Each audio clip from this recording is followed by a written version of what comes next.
warahmatullahi wabarakatuh. Ketemu lagi dengan Bribka Suyono, masih di channel Suyono Listrik. Tentunya masih membahas seputaran anxiety, psikosomatis maupun asam lambung, dan tentunya berdasarkan pengalaman yang saya alami. Apa kabar Anda semua? Saya doakan semoga Anda selalu sehat jasmani maupun jiwani, dan segera lepas dari anxiety, psikosomatis maupun asam lambung.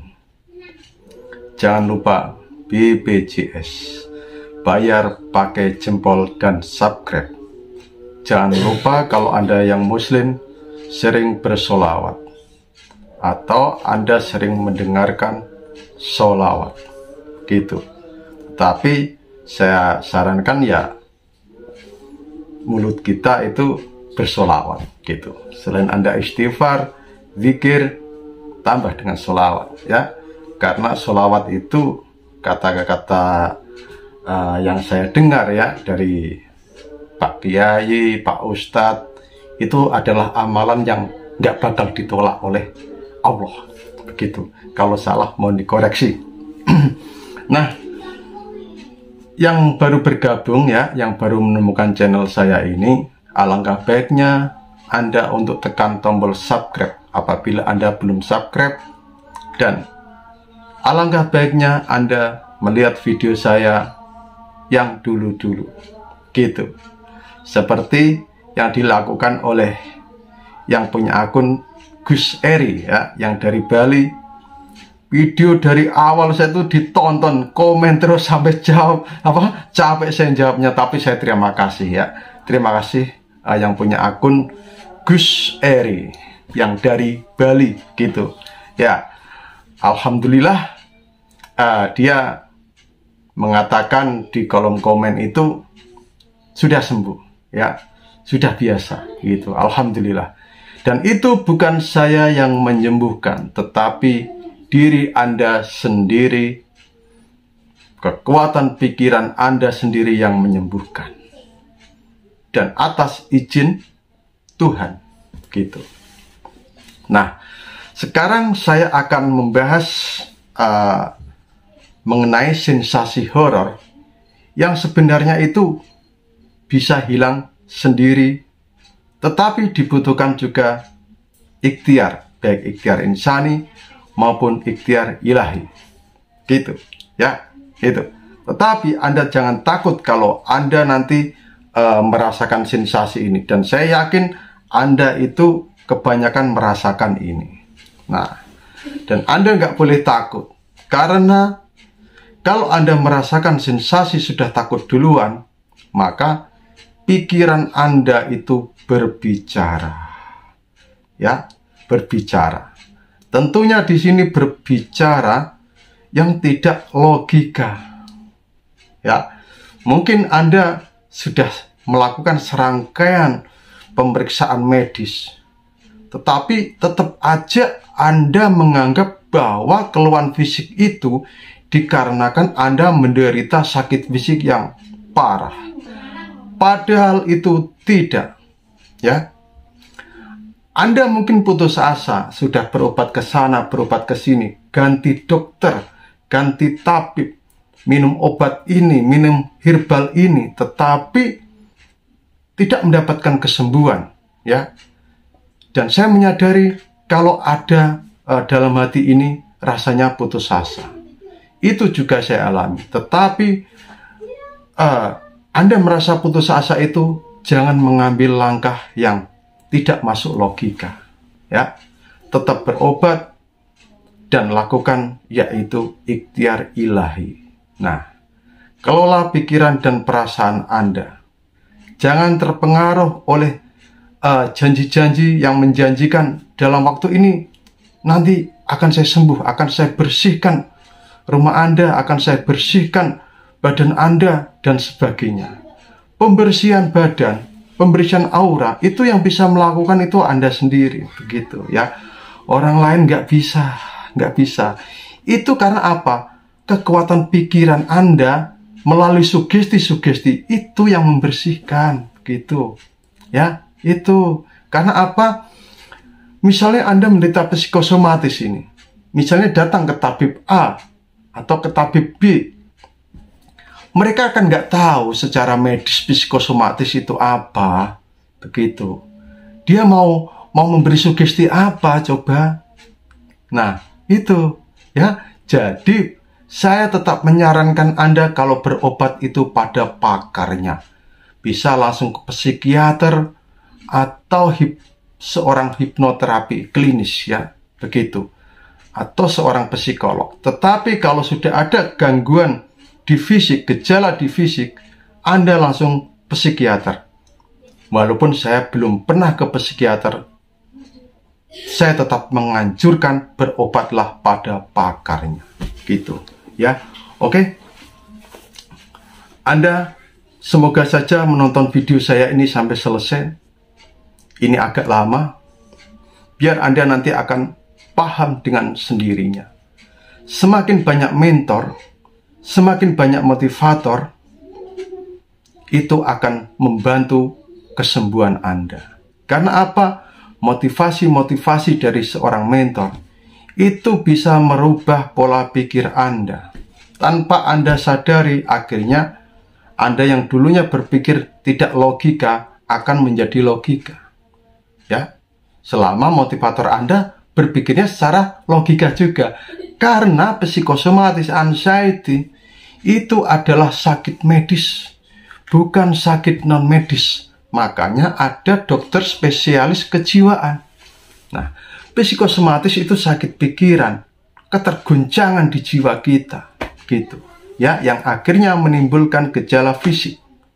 Nah, biasanya kalau sudah menimbulkan gejala fisik, maka akan menebak-nebak sendiri, wah jangan-jangan sakit ini, jangan-jangan sakit ini dan sebagainya, bla bla bla bla bla. Padahal itu tidak, gitu. Oke, langsung saja. Sensasi horor yang bisa hilang sendiri. Ya, tentunya dengan catatan ya, jangan dipelintir ya. Dengan catatan ada ikhtiarnya begitu ya. Yang pertama saya akan bahas dada dulu. Karena apa? Saya tertarik sama dada. Apalagi dadanya seorang wanita.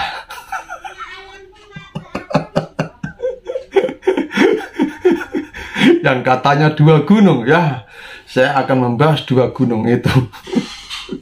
Ya dada lah ya, dada sering berdebar. Nah ini biasanya ya, dada ya berdebar, jantung ya berdebar, tetapi ini berdebarnya sangat kencang, cepat gitu ya, melebihi batas, melebihi normal begitu. Nah ini karena apa? Ini karena otak terlalu aktif sehingga saraf otonom juga terlalu aktif dan akhirnya jantung berdebar dengan kencang. Ya, biasanya ini dialami kalau saat panic attack begitu. Akhirnya napas terasa tersengal-sengal, ya, itu. Dan itu bisa hilang kalau pikiran kita itu sudah zoom, sudah hening gitu. Ya, itu hilang sendiri kalau pikiran Anda sudah hening. Ini apa sih? Kok copot-copot terus, telinga saya kurang dalam kali. Ya, itu nanti akan hilang sendiri kalau pikiran Anda sudah hening. Ya, kalau pikiran Anda sudah hening, zoom, maka saraf-saraf juga akan rileks, gitu. Ya, itu caranya apa? Relaksasi, meditasi, olah nafas. Nah, itu sering Anda lakukan, ya. Terus kerongkongan dada ini terasa panas, seperti terbakar. Itu adalah asam lambung yang naik atau reflux. Naiklah, udahlah. Nggak usah kata-kata yang menjelimet, naik. Akhirnya tenggorokan ini juga kena dampaknya, yaitu apa? Terasa mengganjal, ya, panas, terasa mengganjal, kadang hidung tersumbat, telinga ada gangguan. Nah, karena apa? THT, telinga, tenggorokan, apa ya? THT, telinga, hidung, tenggorokan. Nah, ini jadi satu kesatuan, begitu. Ya, itu. Makanya ada dokter spesialis THT, telinga, hidung, tenggorokan, gitu. ya. Dan itu ya, kalau asam lambung disebabkan oleh faktor makanan dan Anda obati dengan obat penurun asam lambung, itu akan reda. Nah, yang menjadi persoalan di sini adalah saya sudah jaga pola makan, Pak. Ya, saya sudah jaga pola makan, Pak, dan sudah minum obat. Tetapi masih saja asam lambung itu naik. Nah, itu saya yakin kalau memang Anda sudah menjaga pola makan, ya, saya yakin itu dari pikiran Anda. Stres, terlalu stres. Ya stres itu ya wajar ya. Tetapi kalau terlalu stres akhirnya bisa memicu asam lambung itu naik. Ingat ya, ingat. Kenapa? Otak kedua manusia itu adalah lambung. Begitu. Kalau pikiran ini ruwet, ribet, asam lambung itu akan naik.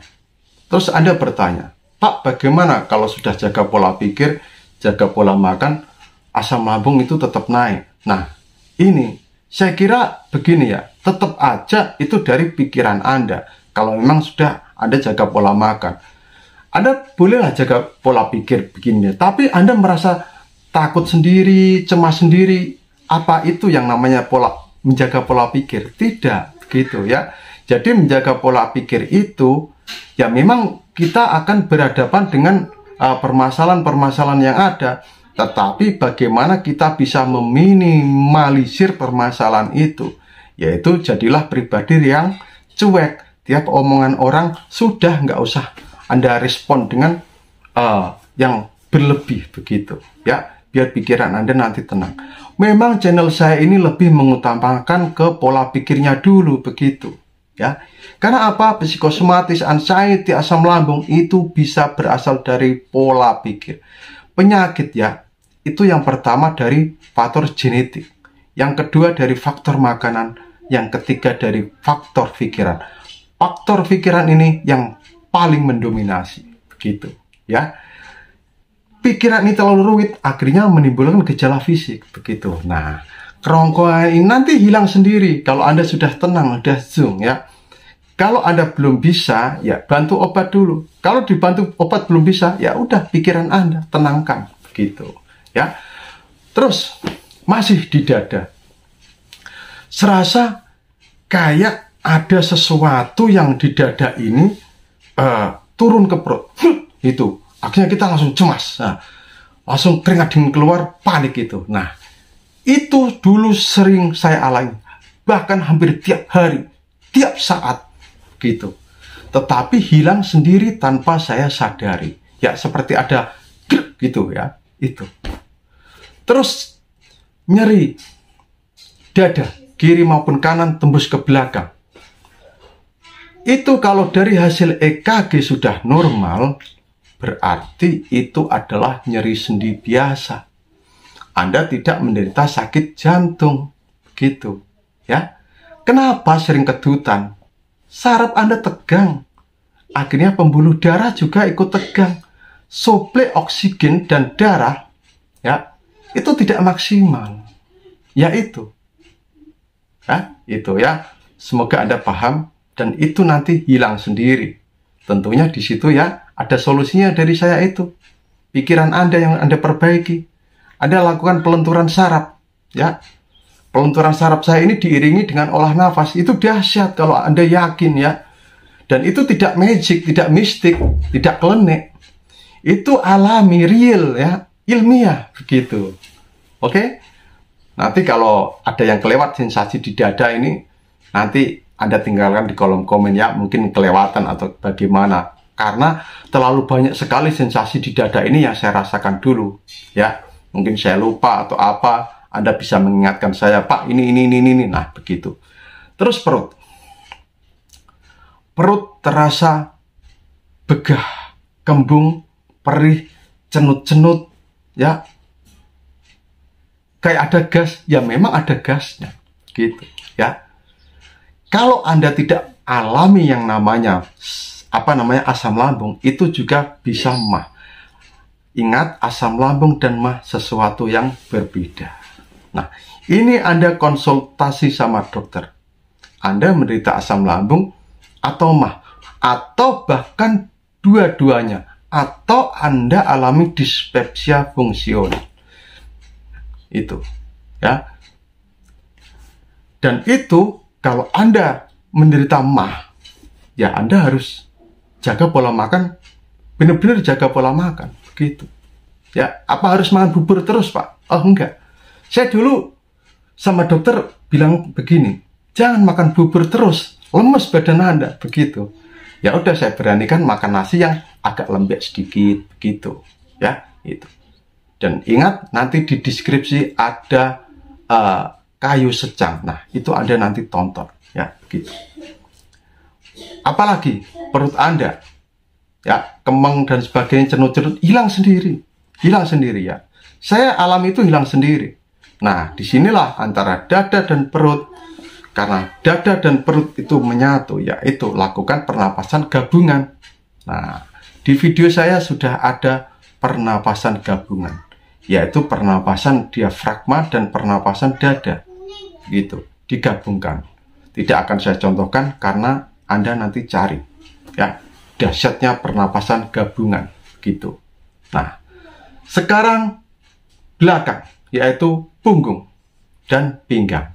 Nah, punggung dan pinggang ini dulu sering saya keluhkan, ya, saya keluhkan.